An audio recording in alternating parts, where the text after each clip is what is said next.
Hi everyone, Monisha here.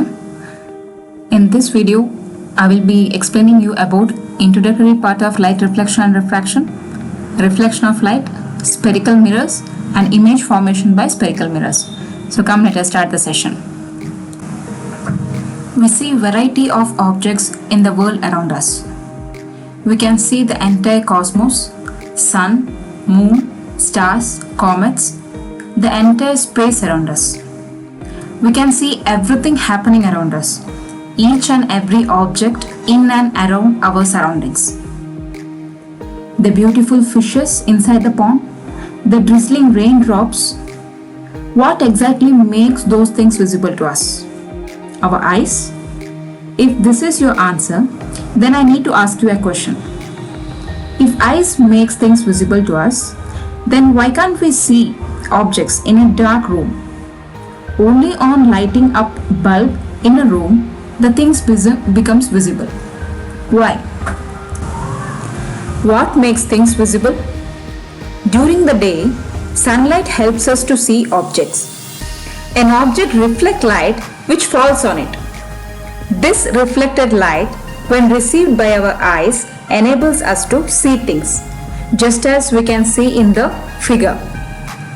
The light falls on the tree and the tree captures that light, and the light is transferred to our eye.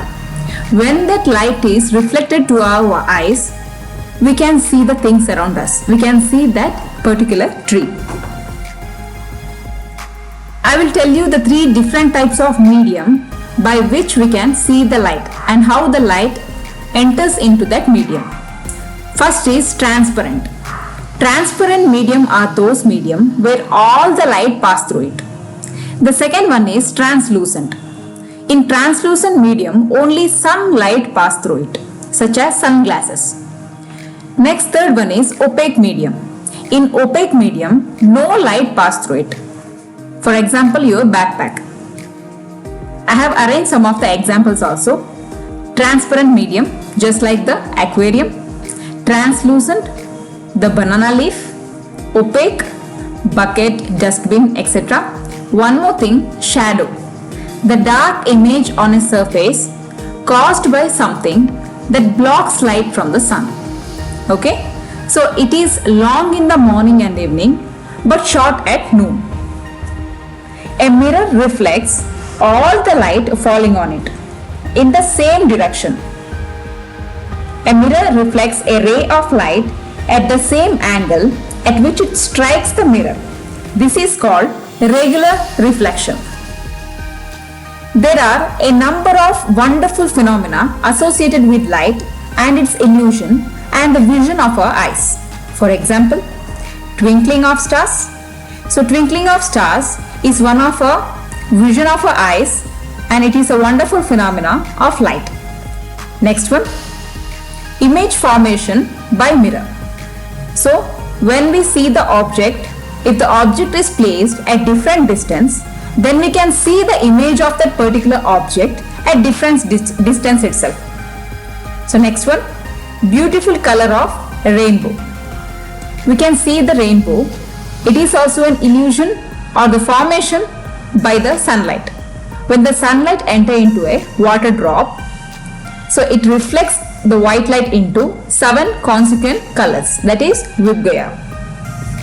Next example is bending of light by a medium. So bending of light. When a light travel from one medium to another medium, the light bends, such as when the light travels from air to water, the light bends. So this bending is said to be refraction. So light has this dual nature. Light has dual nature, such as sometimes it acts as a particle and sometimes it acts as a wave. So this phenomena is referred as dual nature of light. Moving on to the very important topic in reflection, that is the laws of reflection. The first law of reflection states that the angle of incidence is equal to angle of reflection. Just by seeing the diagram, we can understand the way at which or the angle at which the incident ray incident on a reflecting surface reflects at the angle which is similar to that of the angle of incidence. If theta I is angle of incidence and theta R is angle of reflection, then the incident angle and the reflected angle is equal. That is, the theta R angle of reflection is equal to theta I, that is angle of incidence. So this is first law of reflection. The angle of incidence is equal to angle of reflection. Moving on to second law of reflection. The second law of reflection states that the incident ray, the reflected ray and the normal all lie in the same plane at the point of incidence. That is, the incident ray, that is theta I, and the reflected ray, that is theta R, and the normal is the imaginary line which is exactly at the center of the point of incidence, and all these angles lie in the same plane. The incident ray, the reflected ray and the normal at the point of incidence all lie in the same plane. This is the second law of reflection. Hope you understood two laws. Next, moving on to properties of images. The first property of image states that image formed by a plane mirror is always virtual and erect. So virtual means it's relating to or being a hypothetical particle whose existence is inferred from the indirect evidence. Okay, it is existed but by an indirect evidence. That is a virtual image. Erect means straight. Okay, here the image formed by a plane mirror is always virtual and erect. We can see the real object, the tree which has a green shade is a real object, but the image formed here becomes virtual and erect for our eyes. This is the first property. The second property is the size of the image is equal to size of the object. If a person is 5.2 or 5.6, then the exact height and size of the image falls on the mirror, the reflected image. So it states that the size of the image is equal to size of the object. Moving on to the third property. The third property of image states that the image formed is as far behind the mirror as the object is in front of the mirror. So when an object is there in front of the mirror as near as to the mirror, then the image will form as behind as the mirror. So this is the third property. The image form is as far behind the mirror as the object is in front of it. Moving on to the fourth and last property of image. Image is laterally inverted. Usually we see the inverted image, which is also called as a mirror image. Okay, so that will be a lateral inversion. For example, since the mirror image shows lateral inversion, the letters in the name ambulance is written in inverted manner, so that a person driving in front of that ambulance can be able to recognize the name in an exact form. So these are the four properties of image. The image will form virtual and erect image. The size of the image is same as that of the object. The same distance behind the mirror as the object is in front. And finally, laterally inverted. Moving on to the topic, spherical mirrors. The curved surface of a shining spoon could be considered as a curved mirror. The most commonly used type of curved mirror is spherical mirror. Okay, spherical mirrors. So these are some of the examples of spherical mirrors. The reflecting surface of such mirrors can be considered to form a part of such a sphere. So a part of a sphere which is reflecting, and that part is considered as spherical mirror. So such mirrors whose reflecting surface are spherical are called as spherical mirrors. In spherical mirrors, there are two types. The reflecting surface of a spherical mirror may be curved inwards or curved outwards. Okay, a spherical mirror whose reflecting surface curved inwards, that is, it faces towards the center of the sphere, is called as concave mirror. A spherical mirror whose reflecting surface curved outwards is called convex mirror. Let us see that. So these are the two types of mirror. Here you can see in this diagram. So the reflecting surface is bulged outwards. So the mirror which bulged outwards is considered as convex mirror, and here the mirror is curved inwards. So this type of mirror is called as concave mirror. So what is the difference between concave and convex mirror? A spherical mirror whose reflecting surface is curved inwards towards the source of light is called as concave mirror, and a spherical mirror whose reflecting surface curved outwards towards the source of light is called as convex mirror. These are the two types of mirrors. There, the surface of the spoon curved inwards can be approximated to a concave mirror, and the surface of the spoon bulged outwards can be approximated to the convex mirror. I hope you understood what is the difference between convex and concave mirror. Just by remembering the curved surface of the spoon, we can understand which one is concave and which one is convex. So, the inner surface of the spoon can be considered as a concave mirror, and the outer surface of a spoon can be considered as a convex mirror. Now we are going to learn the general terminologies of spherical mirror. The general terminologies are, those are the part of the spherical mirror. Okay, first one is pole, represented by letter P. Next, center of curvature, letter C. Radius of curvature, letter R. Principal axis, principal focus of concave mirror and principal focus of convex mirror, both are represented by letter F, and focal length F. So these are the general terminologies where we are going to learn in detail about this. First one is pole. The center of the reflecting surface of a spherical mirror is a point, and that point is considered as a pole. It lies on the surface of the mirror and is represented by letter P. Okay. So now you can see the diagram of a sphere here. So this is a complete sphere where only this part, the line which is shaded in a blue color, so only this part is a reflecting surface of a spherical mirror. So the whole is a sphere where only that part of blue shade is called as a reflecting surface of a spherical mirror, whereas the reflecting surface of a spherical mirror has a center. Okay, so this center of reflecting surface of spherical mirror is said to be pole. Okay, the entire spherical surface has a part of reflecting surface, and the center of that reflecting surface is considered as pole.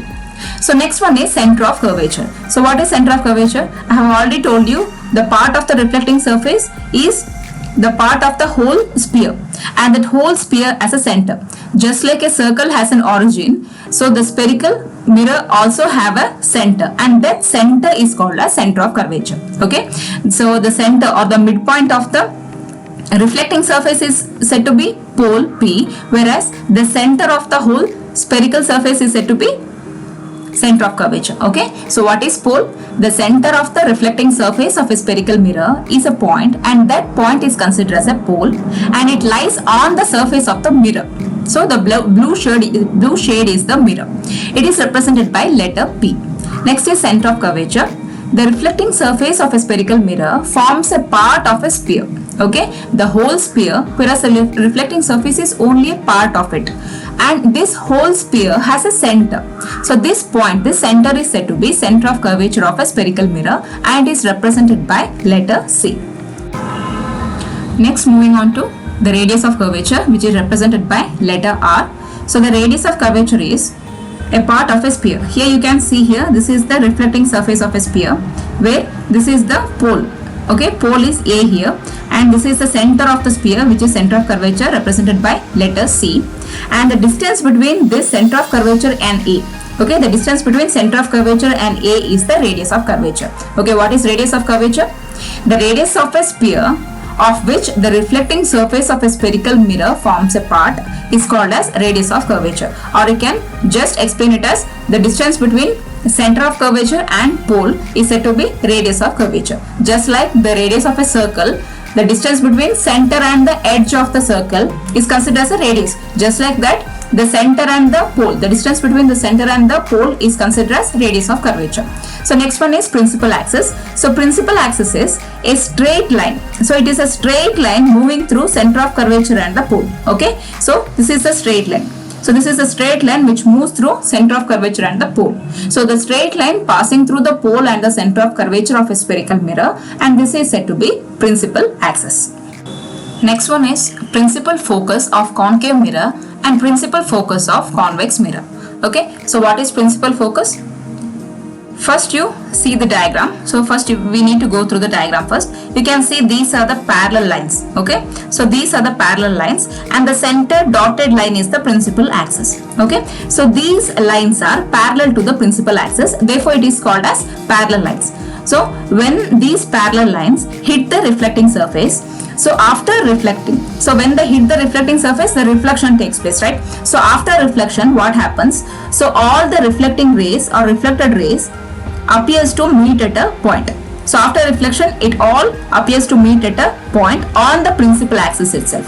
So this particular point is considered as principal focus of a concave mirror. So in concave mirror, so this is a concave mirror. In concave mirror, when these parallel rays hit the reflecting surface, after reflection, all the rays meet or intersect at a point on the principal axis. So that point is called as principal focus of a concave mirror, which is represented by capital F. So next one is convex mirror. So this is the convex mirror. Here what happens? Here these are the parallel rays. Okay, so all the parallel rays which are parallel to the principal axis hit the reflecting surface. After reflection, here in convex mirror what happens? All the rays diverges. Diverges means it spreads out. Okay, it spreads out to all the direction, but it appears to coming from a point. It appears to come from a point, a certain point. Okay, here in concave mirror, after reflection, every ray converges at a certain point, but here after reflection, all rays diverges from a point. It appears to be diverging from a certain point on the principal axis itself. Okay, so that point is considered as principal focus of convex mirror. So this is principal focus of concave mirror and principal focus of convex mirror. If they ask concave mirror, you have to explain it as a converging point where it is a diverging point. In concave mirror, it appears to converge at a point, whereas in convex mirror, it appears to diverge from a point. So this is the difference between principal focus of concave mirror and principal focus of convex mirror, and both are represented by capital F. Next one is aperture. So aperture means, first go through the diagram here. I have already told you that this is the reflecting surface. This MN is the reflecting surface, and this reflecting surface is only a part of a sphere. Okay, in a whole sphere, the reflecting surface is only a part. But when we see this part itself is a very big circular outline. So if it is a circular outline, there should be diameter, right? So the diameter of that circular outline or the diameter of this reflecting surface is said to be aperture. So what is aperture? The reflecting surface of a spherical mirror is in a large spherical form. The reflecting surface itself is a large spherical form, and this surface has a circular outline. So if it has a circular outline, there should be diameter. So that diameter of the reflecting surface of a spherical mirror is said to be aperture. In this first diagram, MN is the aperture of the reflecting surface. Okay. So next one is focal length. So we already know what is principal focus. We already know what is a pole. So the distance between this principal focus and pole is said to be focal length, which is represented by small letter f. So capital letter F is principal focus, whereas small letter f is focal length. The distance between principal focus of a spherical mirror and pole is said to be focal length, which is represented by small letter f. Next, moving on to the relationship between radius of curvature and focal length of a spherical mirror. Okay, so go through the diagram first.